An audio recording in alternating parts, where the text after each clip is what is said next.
We always ask for intriguing sources, but we never expected to get something labeled Nebru. Nabru. Yeah. Okay. But you sent it our way, and let me tell you, it is some of the most out there stuff we've ever seen. Wow. We're talking potential alien invasions, Yeah.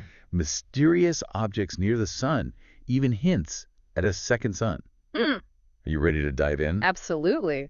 I think it's always fascinating to see how people interpret these kinds of phenomena, Right. especially when they weave together these, seemingly disparate concepts like you just mentioned. Exactly. And you sent over a clip where the source describes this bluish, greenish, huge planet right next to the sun. Oh, wow. They even claimed it was visible from the International Space Station. Okay. Let's take a listen. Okay, that description is incredibly vivid. Yeah, It really does paint a picture, doesn't it? right. What are your thoughts on that from an expert perspective?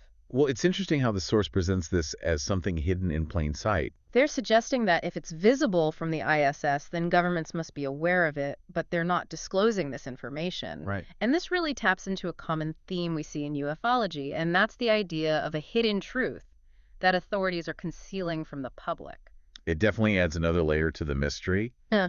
And later in the audio, the source talks about not being sure whether the Earth is round or flat, but then they bring up Hillary Clinton's glass ceiling comment. Okay.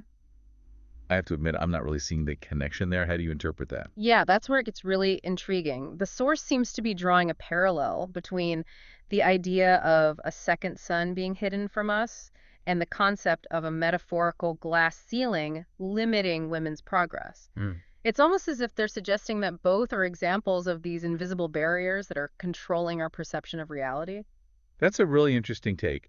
It makes you think about how people connect these seemingly unrelated ideas when they're trying to understand the unknown. Almost like they're searching for patterns, even if they have to stretch a bit to find them. Exactly. It's a way of creating a narrative that makes sense to them, Yeah. even if the logic might seem a bit unconventional to others. Right. And this particular source seems particularly drawn to the idea of hidden knowledge, whether it's about the shape of the Earth or the existence of another celestial body. So we've got this mysterious object near the sun, potentially visible from the ISS, and the source seems to believe it sets with the sun. Yeah. They're even connecting it to a political figure's comment. Wow. It's definitely a lot to unpack. Absolutely. And it speaks to the broader question of how we interpret visual information. Right. Especially when it comes to something as vast and mysterious as space. Yes. Our brains are wired to find patterns, but sometimes those patterns can lead us down some interesting paths. Speaking of interesting paths, in another clip, the source points at a group of objects and calls them an alien fleet hovering over Earth. An alien fleet. It's pretty mind-blowing stuff. It certainly is. And this idea of an alien fleet has been a recurring theme in ufology for decades now. Wow. It often appears in popular culture, and it kind of shapes our expectations of what extraterrestrial contact might look like. Right. And that makes me wonder, do you think our exposure to all these sci-fi movies and books, do you think that influences how we interpret these kinds of sightings? That's a great question. It's certainly possible that our cultural narratives, particularly those involving space travel and alien encounters, might prime us to see certain patterns or shapes as evidence of extraterrestrial activity. It makes me think about all those classic sci-fi images of flying saucers and massive spaceships. Right? Do you think those images have become so ingrained in our collective consciousness that we're more likely to interpret ambiguous shapes in the sky as something otherworldly? It's definitely worth considering. When we're confronted with something we don't understand, our brains naturally try to make sense of it using familiar frameworks. And for many of us, those frameworks are heavily influenced by the stories we consume, whether it's through books or movies or even video games. So even if we're trying to be objective, our cultural baggage might be shaping our perceptions without us even realizing it. Yeah, That's a fascinating thought. it is. But let's get back to the audio. This source doesn't just present these visuals, they also have a pretty intense call to action for anyone listening. Okay. Wow, they're really emphasizing the urgency of sharing this information, almost like they feel a sense of responsibility to warn others. It's interesting that sense of urgency is a key element here. It suggests that the source believes that this information is not only important, but potentially time sensitive.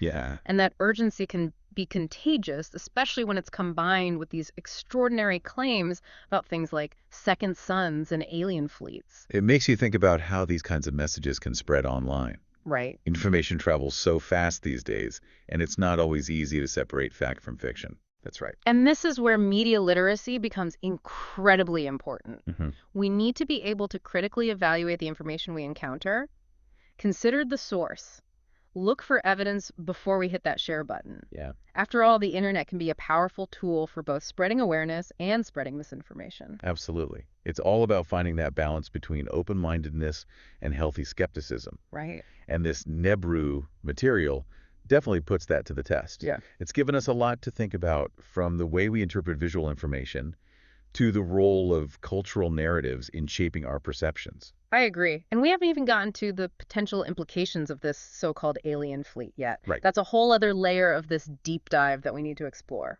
It really does feel like we're peeling back layers of an onion here. We've got this mysterious object near the sun, possible connections to political metaphors, and now a potential alien fleet. Alien fleet. Where do we even begin to unpack that? Well, let's start by acknowledging that the idea of an alien fleet has captured the human imagination for a long time. We see it in science fiction, we hear whispers of it in conspiracy theories, and it seems to be this recurring theme in these first-hand accounts. You're right. It's like this concept has become embedded in our cultural consciousness. But what are some of the more plausible explanations for these fleet sightings? Is it all just misidentified aircraft or weather balloons, or is there something more to it? It's certainly true that many reported sightings of unusual objects in the sky can be attributed to things like satellites, drones, weather phenomena, or even just tricks of the light. But the human mind is also incredibly adept at perceiving patterns, even when those patterns don't actually exist. So you're saying that sometimes we see what we want to see, even if there's a perfectly rational explanation. Exactly. There's a whole field of study dedicated to this cognitive psychology. Researchers have found that our brains are constantly searching for meaning and order in the world around us. And sometimes that leads us to find connections or patterns where none actually exist. So our brains are basically filling in the blanks, especially when we're dealing with something as unknown and potentially awe-inspiring as space. Precisely. And when you combine that innate human tendency with the cultural narratives that we've been exposed to, it's not surprising that some people interpret ambiguous visual information as evidence of extraterrestrial activity. That makes a lot of sense. Yeah. But let's flip the script for a moment. Let's say, hypothetically, that some of these fleet sightings are actually something unexplained. What are some of the implications of that? Well, that's where things get really interesting. If we were to entertain the possibility of genuine extraterrestrial visitation, it would have profound implications for our understanding of science, technology, and even our place in the universe. It would be a paradigm shift, wouldn't it? Everything we thought we knew about the cosmos would be up for grabs. Absolutely. It would challenge our fundamental assumptions about the origins of life, the capabilities of advanced civilizations, and the vastness of the universe itself. It would be a moment of unprecedented scientific and philosophical discovery. Wow, it's almost overwhelming to think about. Yeah. But let's not get ahead of ourselves. We're still dealing with a lot of unknowns here. And even if we set aside the question of alien visitation, the fact that people are reporting these sightings and sharing them so passionately tells us something about the human experience, doesn't it? It certainly does. It speaks to our innate curiosity, our desire to understand the world around us, and perhaps even a longing for something beyond the everyday. These reports, whether they turn out to be explainable or not, remind us that there's still a sense of mystery and wonder in the universe. That's beautifully put. Mm. And it brings us back to this specific source and their call to action. They seem to believe that this information is not only true, but also critically important for others to know. What are your thoughts on that? Well, it's important to remember that the internet has democratized the flow of information. Anyone with a smartphone can record a video, upload it, and potentially reach a global audience. And while that's incredibly empowering, it also comes with certain risks. You're talking about the spread of misinformation, right? Yeah. How do we navigate that in an age where anyone can be a content creator and publisher? Exactly. It's more important than ever to cultivate critical thinking skills. We need to be able to evaluate sources, look for evidence, and consider multiple perspectives before accepting something as fact, especially when it comes to something as extraordinary as potential alien contact. It's like we need to develop a healthy skepticism without shutting down our sense of curiosity and wonder. It's a delicate balance. It is. And it's something we all need to be mindful of as we navigate this vast ocean of information available to us. The Nebru material is a great example of this. It presents us with these compelling visuals, intriguing claims, and a passionate call to action. But it also challenges us to critically assess what we're seeing and hearing and to form our own conclusions based on the available evidence. So it's not about dismissing these claims outright, but rather about engaging with them thoughtfully and asking the right questions. Precisely. And sometimes those questions lead us to more questions, which is all part of the learning process. Speaking of questions, there's one aspect of this whole Nebru thing that we haven't really touched on yet. The name itself. Where did that come from? Is it a code word, a location, a person? Do you have any insights on that? That's a great observation. The name Nebru itself is quite intriguing. It doesn't immediately connect to any known astronomical objects or figures in ufology, and that mystery adds another layer to this whole deep dive. It's like a puzzle within a puzzle. Yeah. And it makes me wonder if there's more to this story than meets the eye. Perhaps Nebru is a clue that we need to decipher in order to fully understand the source's claims. That's certainly a possibility. And it speaks to the broader theme of hidden knowledge that seems to run through this entire narrative. The source clearly believes that there's something going on that most people are unaware of, and they're using these visuals and this cryptic name to try to alert others. It's like they're dropping breadcrumbs, leading us on a trail of intrigue and discovery. But whether we ultimately find a satisfying answer at the end of that trail remains to be seen. Indeed. And that's part of what makes this so fascinating. It's a journey into the unknown, with all its twists, turns, and unanswered questions. And sometimes the journey is just as important as the destination, right? Absolutely. The process of exploration, of questioning, of seeking knowledge, that's where the real value lies. Well said.